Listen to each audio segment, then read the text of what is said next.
አንዳንዶቻችሁ የሱዳን ፓውንድ ይዛችሁ መርካቶ ትሄዱና ጎመን ትላላችሁ።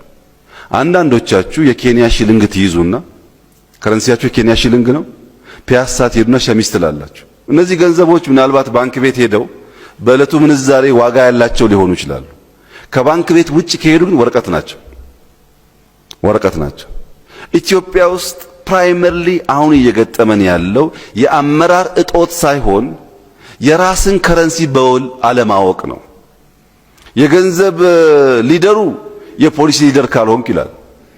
የሃይማኖት ሊደሩ ሄጄ ዛሬውኑ እስረኛ ካልፈታው ካላሰርኩ ይላል።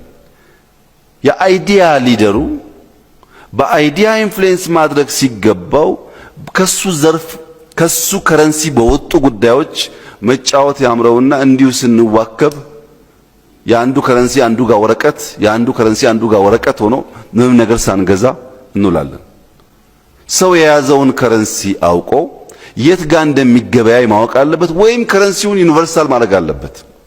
አሉ ጥቂት ሰዎች ከረንሲያቸውን ከፍ አድርገው የሚጠቀሙ።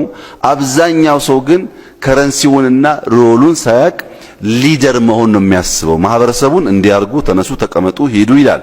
የያዘው ከረንሲና የሚገበያይበት ገበያ አልገጥም ሲል ነገሮች አይከናወኑም። ከረንሲያችንን ማወቅ በእጅጉ አስፈላጊ ነው።